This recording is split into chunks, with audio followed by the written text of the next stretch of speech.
Hello and welcome back to month 4 of the Chatsworth Quilt-Along. We are going to be working out of the Chatsworth book, and we are going to be working on page 10 and 11. Again, you are going to use 4 different assorted prints, 12-inch squares of each of those, and you're going to use a piece of background that is 7 by 13. Refer to the diagram to the left of the cutting chart for how to cut the assorted prints. Okay. And this block does have a partial seam. I'm going to give you a couple different tricks on how to achieve that. Don't be afraid of them. They look a lot harder than they actually are. We're going to start off with step number 1, and we're going to use 4D triangles from our assorted prints. So it's one of each of the 4 different prints and a background B square.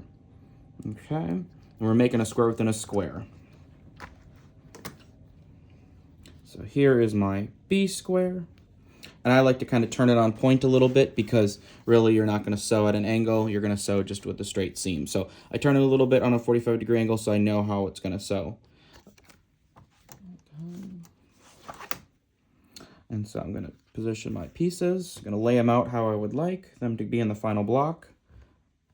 And this is just on kind of an eyeball effect. So when I have my left and my right, I'm going to put them right sides together. Just on top of each other. It doesn't really matter. Okay, and so you can see I'm going to trim off a little corner, the little dog ear, and I probably took off about 1/4 inch. I'm going to do that on both sides, and all you have to do is just these 2 triangles, and that way they don't get any distorted, and it helps when you sew this unit together. Now with the square within a square, you're going to want a little bit fatter 1/4 inch seam than normal. It's just the mathematical way to cut it at 3/8. You cut it at your size that it says in the pattern, but then just for this, I found like the best part is just to have a little bit fatter of a 1/4 inch seam allowance. So we're going to sew 2 at a time before we press. And you can either fold and find the center of everything and line up your centers, or you can kind of eyeball. So I like to just eyeball, and I always put the triangle on the bottom. This unit is oversized, and so we're going to trim it down, so it's okay if it's not perfectly centered. And then I'm going to go sew.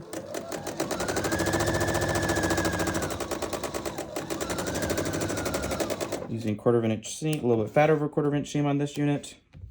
I'm going to open it up, make sure it looks good. Go to the next side, add the other triangle.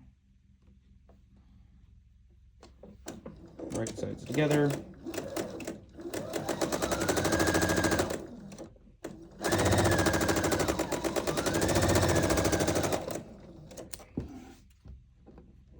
Okay, and then I'm going to press. Set my seam first, and then you can follow the pressing instructions that go along with this block, or you can press open. Press it open.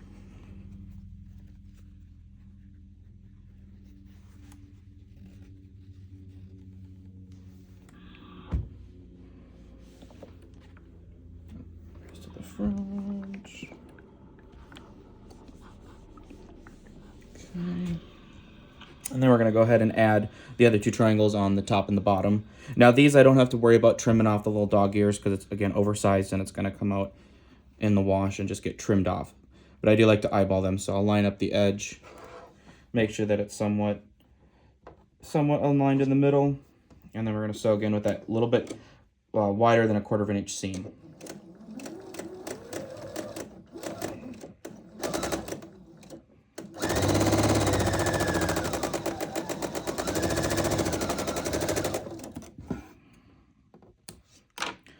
And then I'm going to add the next side on.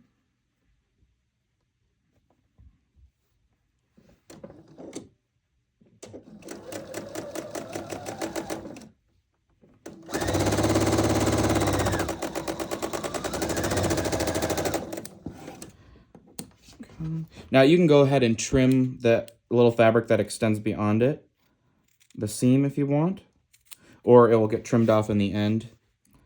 Personal preference. Okay, we're going to press this unit now.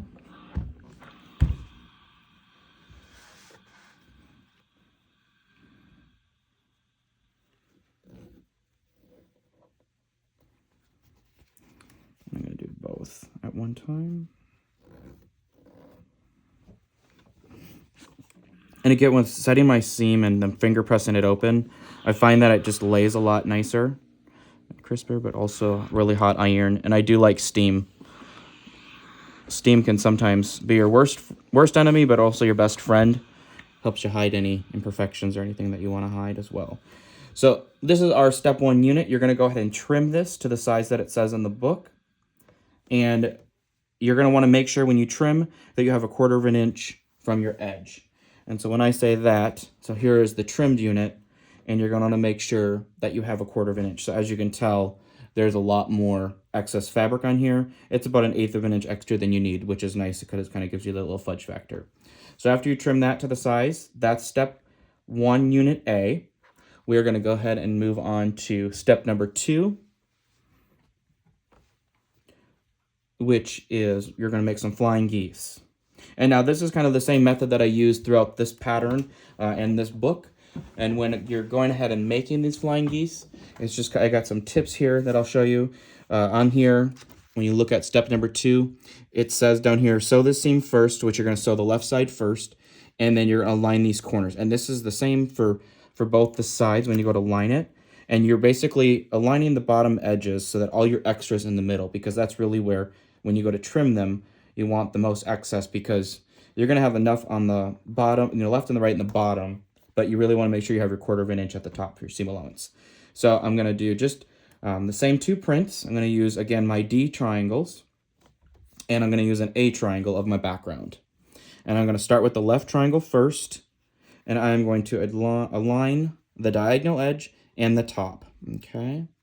Will be the bottom of the goose. And I'm going to sew 1/4 of an inch seam. Now we're back to the regular 1/4 of an inch. You don't have to worry about is it scant, fat, anything like that. It's just for that step 1. Add you wider. And again, I'm using the single hole needle plate on my machine, but I'm also using a starter to help make sure nothing gets sucked down in or anything like that.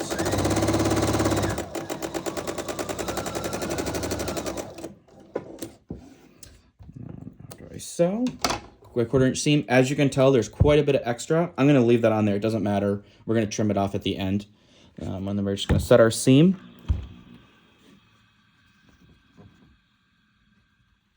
Finger press it open. And it is on the bias a little bit. You are dealing with the bias, so just be careful. But again, I have no problem using steam on there. Steam can be your best friend. And so it's nice and flat. And again, I lined up this edge, so all my extra is going to be in the middle. Okay. Then we're going to, again, go to the next D triangle, put it on the right side, align the bottom, and align this diagonal. As you can tell, look at my overage of my little dog ear. Now, you can sew with this at the top where your needle is right here, or you can flip it over and sew. You'll kind of find whichever way works best for you. There are several flying geese in the pattern, so kind of try some of each way, either with the point at the top or the point at the bottom. I like to put the large A triangle on the top when I sew.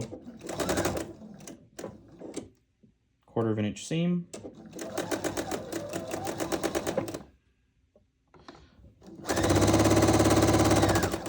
And I do not find that it stretches or anything. So as you know, I didn't push and pull on my pieces. So even though it is on the bias, you will be okay. You can start your pieces if you would like. That's totally personal preference. And then, again, it's kind of like the square within a square. You can trim off that dog ear if you want after you sew it, or you can leave it, because when you go to trim your flying goose, it will get trimmed off in the end. Okay, I'm gonna set my seam. Gonna press it open. Now, if you don't press it open, but even if you do, you are going to trim this down to the size that says in the book. But I'm a big block lock fan, and so I like the block lock rulers. And you can go ahead and get the block lock that correlate with this size flying goose, and we're going to trim it. And when you go to trim this, you can also use the Simple Folded Corners ruler, and I'll show you a fun little trick on that. On here is the dotted line, which is 1/4 of an inch. You can go ahead and trim using that as well. So start off there, trim your sides, rotate it over, and then make sure it all lines up there, and you can trim there. So that's just another way you can use the simple folded corners that we've used in block number 3. So you're going to make 4 of these, 1 of each of the 4 prints. Okay, remember to keep the 2 D squares of the same print with an A triangle. And then when you go to trim them, it's going to look like this. So as you can tell, there's a little bit to trim off the left and the right and the bottom, and then you're going to trim your 1/4 of an inch on the top. Okay.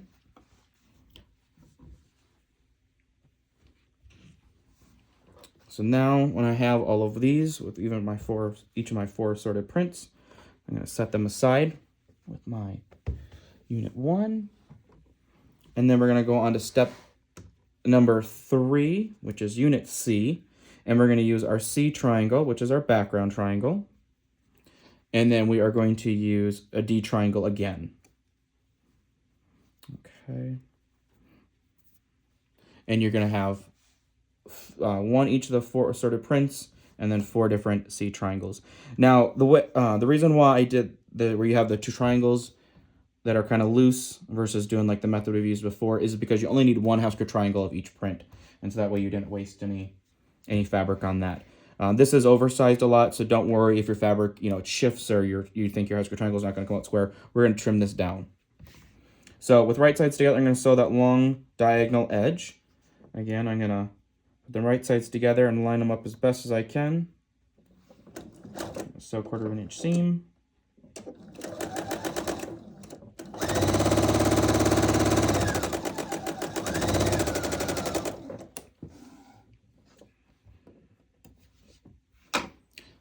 Set the seam, and then you're going to press it open. And you're going to repeat this process with each of the 4 sorted prints to make 4 half square triangles.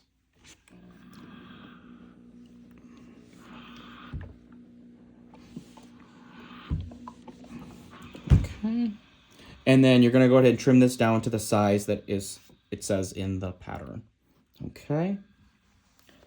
So after you have 4 of them made, 1 of each of these 4 sorted prints, and you have them trimmed down, we're ready to move on to step number 4, which is kind of layout of our block. We're not going to sew necessarily in this step. We're just going to lay out the pieces just because we need them to kind of all match the assorted prints. I'm going to put my book aside, and I'm going to grab my unit A, which was step number 1. I'm going to grab my unit B pieces and my unit C.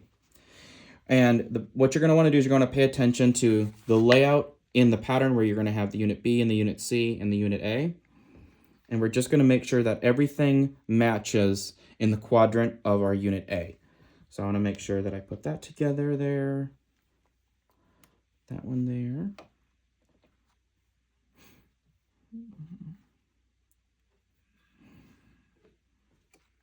And use the book as your reference. Make sure that you got it all laid out correctly.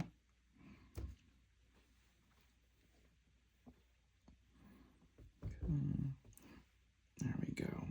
And so once you're happy with the layout, we call it unit D for step number 4. There's no sewing. We're going to go right on to step number 5.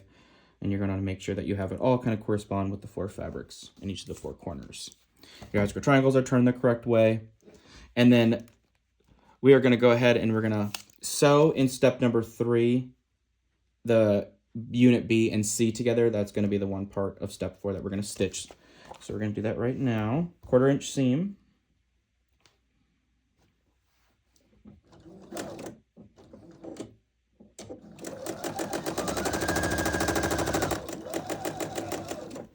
Grab each of the pieces.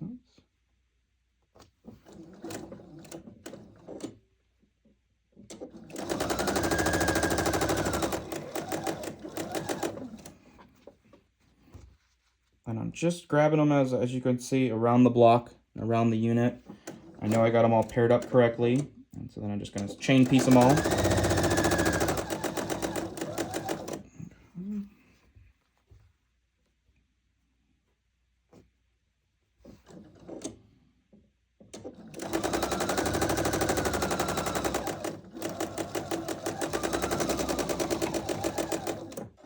Okay.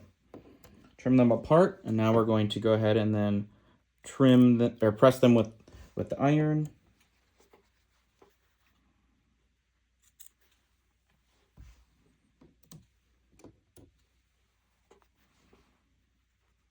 And again, I got some threads on here, so I'm going to take off the threads. Cleaning as I go.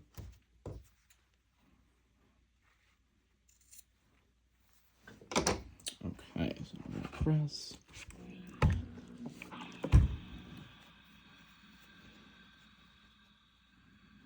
So I'm going to press this seam open.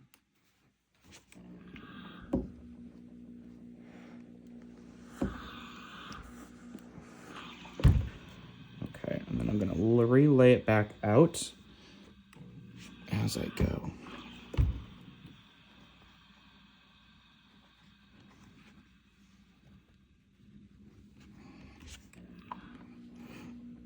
And with the pressing, if you do a combination of pressing to the one side and then pressing open, sometimes that works as well.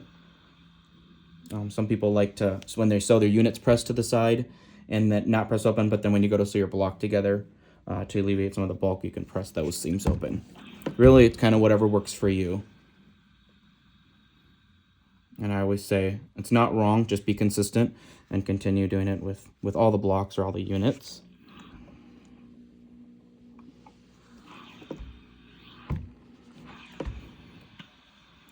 All right.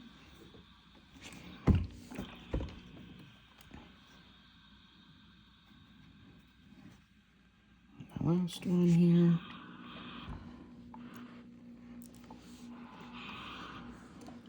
Okay. Gonna double check it again. Make sure that the layout is correct, and then we'll go to step 5. And step 5 is we're gonna start sewing them together. But again, we're just gonna start with, you're gonna start at the top, and we're gonna just stitch part way down. So I'm gonna push these 3 aside because I'm not gonna use them right now. I'll push this one aside, and I'm just gonna focus on these 2, okay? And we're gonna line up the top, and we're gonna put a pin here in the middle. So I'll line up the top there. Put a pin there. And then I'm gonna do the poker method that we've done with the several other blocks. We're getting the points. Poke through the back. Poke right at that point. Okay. And then I'm gonna do a pin on each side.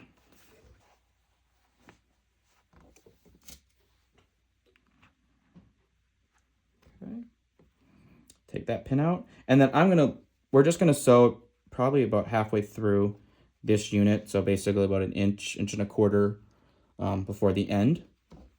Okay, we're gonna start at the top, and we're just gonna sew kind of right to that pin.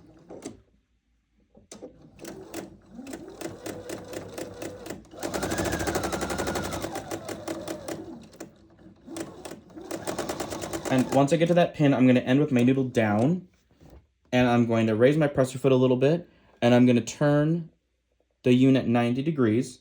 So we're basically pivoting. I'm gonna grab that pin out of the way. So it's now going horizontal, and I'm gonna stitch all the way off. Okay. What that is doing is that is kind of locking in my stitches as I start. I'm gonna check my point, and I'm happy with that point. Okay. And we're gonna press the little bit of that seam, just because as we add the next couple pieces, we want it to be a nice flat seam in there. And that way. So I'm not gonna press the whole thing open, but just that little bit. Okay, come to the front. And now we're gonna go on to step number 6. So that was unit E from step 5. Step 6 is we're gonna add the top.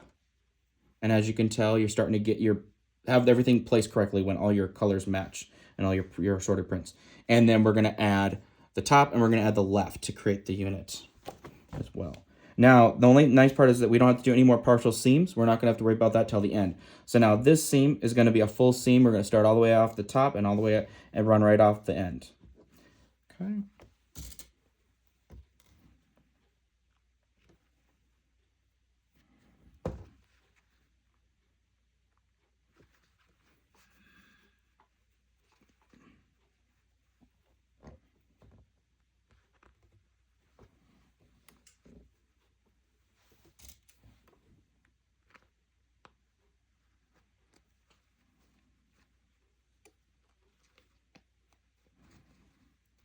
place, and then I'll put a pin at the end.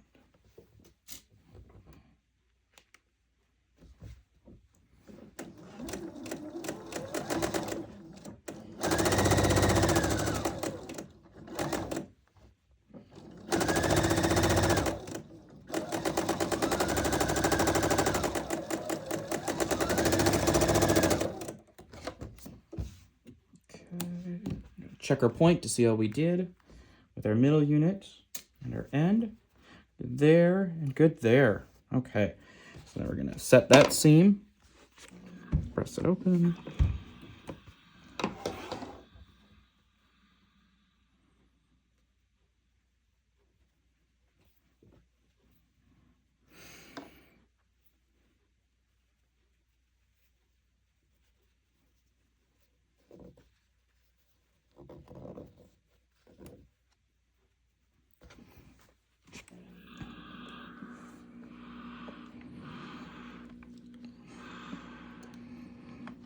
Okay, go back and press that. Okay, and go back to the front and give it a nice flat press. Okay, so now that we have that on, we are going to go ahead and add the left side on.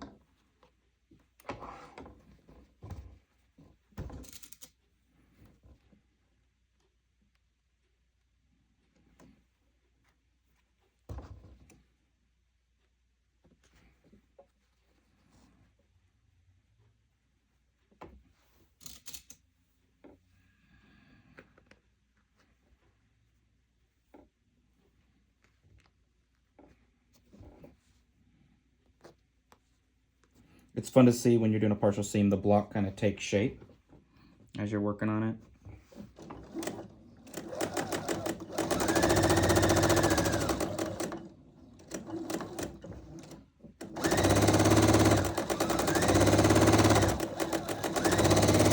And again, we're sewing all the way off the edge. No need to stop. Okay. Now we're going to check our points. Very good. I'm happy with them. Do the one more press.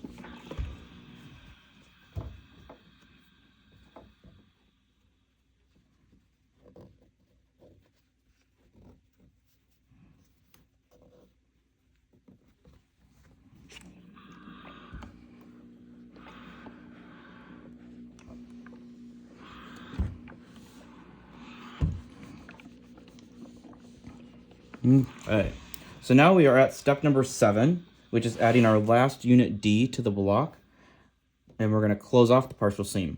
So again, I'm going to take my unit that we started with on there with that kind of, we've made the partial seam, and I'm going to pin it down. And so instead of having a flap hanging out, I'm going to go ahead and I'm going to pin it down. I just literally take a pin, put it in place. I'm not pulling at anything, I'm not stretching it, but then I'm going to take this unit and just sew it on like we've done the last 2 other times now.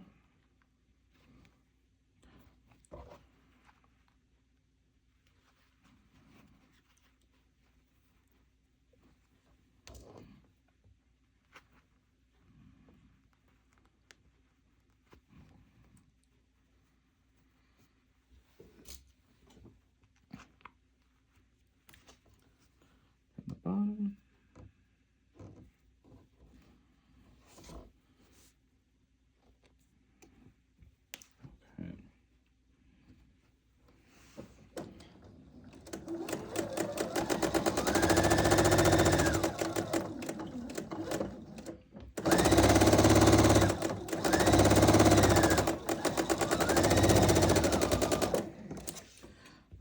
Okay, so now I'm going to truth again.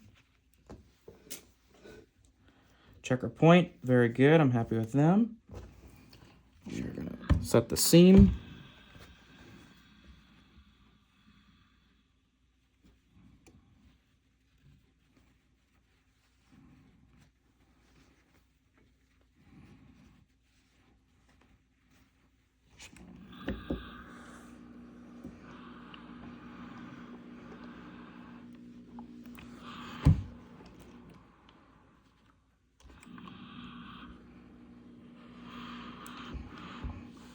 Okay, press it from the front.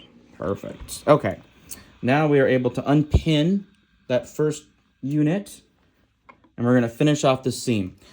Now I like to take and start at the end, so that if I happen to have any extra or fullness on the end, I'm not pushing it out on the block, the edge of the block. I'm going to go ahead and start here to lock it in, and I'm going to sew all the way in. So I'm going to make sure that there's no pleat or nothing folded under. Okay, and I'm going to line up the edge. And I don't have to pin because I already did that first seam when we did the partial seam the first time.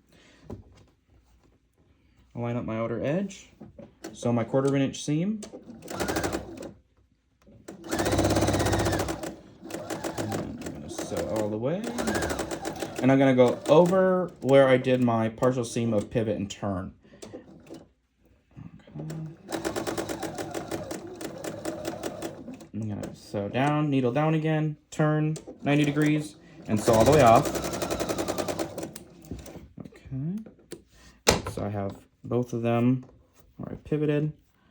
And then, in a moment of truth, check it out. See how it looks. Make sure it looks like the pattern. Do a final seam on that. Press the second half of that. And as you can tell, when I pivoted and sewed off the edge, I got a couple 3 stitches in here, and I need to take them out. And that way I can press my seam open. If you're pressing to the side or pressing one way, you won't need to worry about taking off these 3 stitches. Go to both sides. Okay.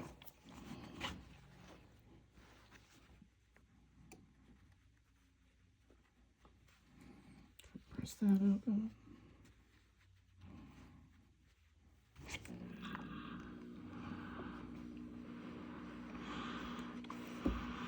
Oops.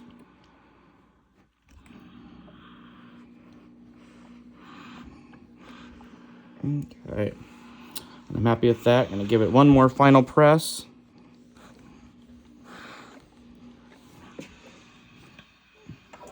And our month 4 is all complete. So that is your Chatsworth month 4. And we're going to make sure it matches the block to make sure, and the diagram to make sure you have it done correctly. And you are good to go. You can proof it to the size that it says in the pattern. And we will see you for month 5.